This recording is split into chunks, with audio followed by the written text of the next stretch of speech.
जिस पर पवित्र श्री शिव महापुराण की कथा यहाँ चल रही है।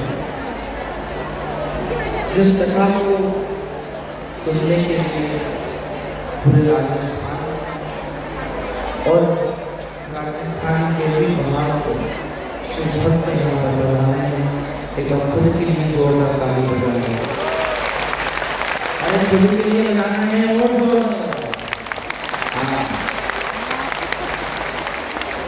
आप सभी शिव भक्तों के चरणों में प्रणाम करता हूँ। शिवपुराण के चरणों में प्रणाम करता हूँ।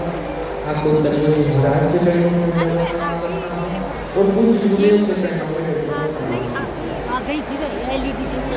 इस पवित्र शिवपुराण को सुनने के लिए आप सभी शिव भक्त यहाँ पर कहते हैं कि जब घड़ी गलत चलने लगती है, जब आपकी घड़ी खराब हो जाए तो घड़ी वाले के पास रहना चाहिए, और अगर आपका समय खराब हो जाए तो एक बार शिव पुराण में आ जाना चाहिए। आपका समय सही है। एक बार शिव पुराण में अगर आप आकर बैठ जाओ, शिव पुराण में पधार जाओ तो आपका समय चेंज हो जाए। कल हमने सुना था कि आप जो कर रहे हैं, आप जो सोच रहे हैं, उसके ऊपर ही आपका भविष्य तय होता है।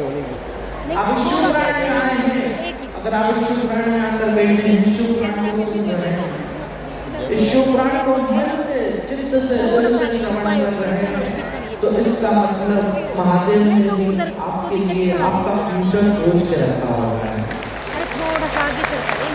ये समझ लो कि आपका फ्यूचर पहले से ही ब्राइट। आप यहाँ पर आकर बैठ गए हैं तो समझ लो आपका फ्यूचर ब्राइट हो।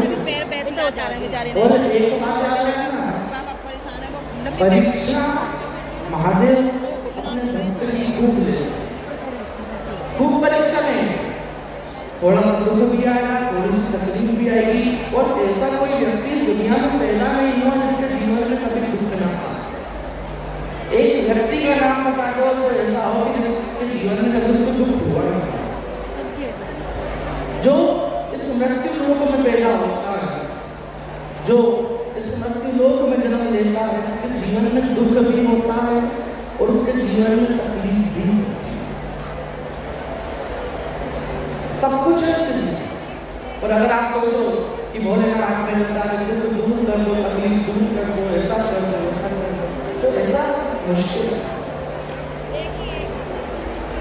भगवान शंकर कभी अपने भक्तों के, कभी भगवान शंकर अपने भक्तों के लिए उनका कर्म करने नहीं आए। कर्म भक्तों को खुद करना। अगर आप मंदिर जा रहे हैं तो एक लोटा जल भी आपको चढ़ाना है। अगर आप शिव पुराण में आकर बैठ रहे हैं तो आपको श्री शिवान जल भी घूमते हो। जीवन में तकलीफ आ रही है, जीवन में दुख आ रहा है तो उससे लड़ना भी है। सब कुछ आपको करना है। फिर जो आपने कर्म किया, जो आपने अपने दुख से लड़ा, जो आपने दुख में भी भगवान शंकर की शिव पुराण को सुना, जो आपने अपनी तकलीफ में भी भगवान शंकर पर एक लोटा जल चढ़ाया, जब वो आप कर्म करोगे उसके बाद जो रिजल्ट है वो मेरे महादेव ही देंगे। जब टीचर एग्जाम में एग्जाम ले रहा होता है, जब बच्चा बैठा होता है, बच्चा टीचर को पहचानता है और टीचर बच्चे को पहचानता है, लेकिन टीचर कुछ बताता है क्या? जो तो बोला बताता है क्या? नहीं। टीचर कुछ बताता नहीं है कि इसके अच्छा आंसर क्या है, इसका आंसर क्या है। टीचर बस चुप रहेगा। अगर कोई बच्चा पूछ भी दे कि इसका आंसर बता दो, वो बोलता है कि नहीं खुद से लिखो, जो मन में आए वो लिखो, लेकिन लिखो, खाली मत छोड़ना, लिखकर जरूर आओ। वो उस प्रश्न का उत्तर नहीं पता जो परीक्षा हॉल में टीचर खड़ा है, वो प्रश्न का उत्तर नहीं पता है, लेकिन टीचर को पता है कि इसका अंत में रिजल्ट मुझी को बनाना है, इसलिए मैं बोल रहा हूँ कुछ भी लिख दे ताकि इसको रिजल्ट में कुछ तो दूं, कुछ तो मार्क्स प्रोवाइड करूं। लेकिन आजकल के मनुष्य की आदत हो चुकी है कि कुछ लिखते ही नहीं है। भगवान शंकर ने शरीर तो दे दिया, भगवान शंकर ने आपको जो शरीर प्रदान तो कर दिया, ये शरीर दे दिया, अब इसका काम क्या है? इसका काम बस इतना है कि भगवान शंकर की भक्ति में शरीर को लगा दो, अंत में रिजल्ट महादेव भी बनाना, अंत में रिजल्ट महादेव भी बनाना। आपको क्या प्रदान करना है? महादेव देखेंगे, कर्म तो करो।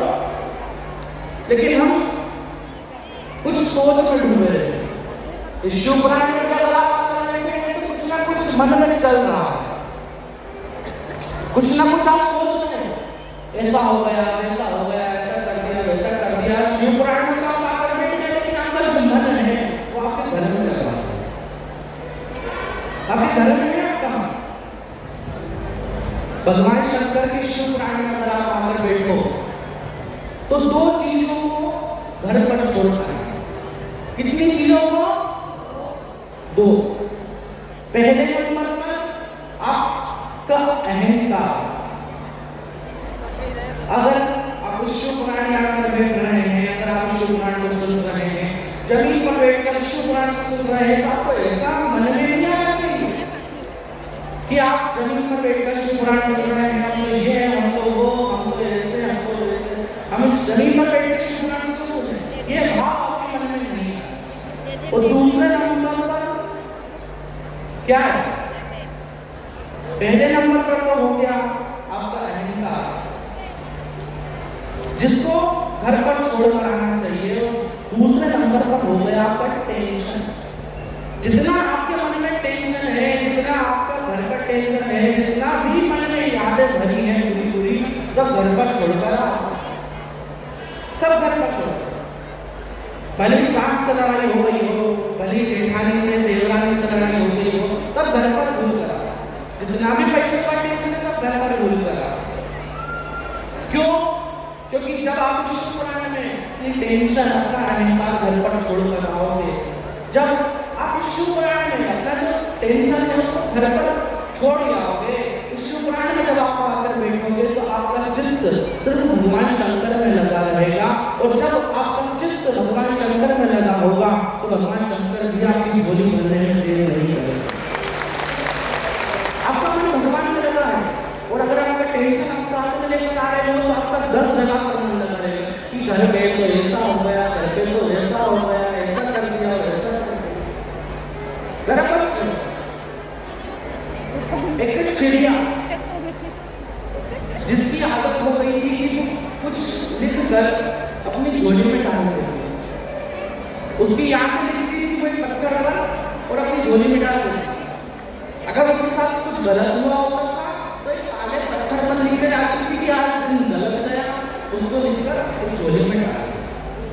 और अगर कुछ उसके साथ अच्छा हुआ होता था तो वो लिख देती थी कि आज मेरे साथ अच्छा हुआ, तो एक पत्थर पर लिखकर झोली में डाल।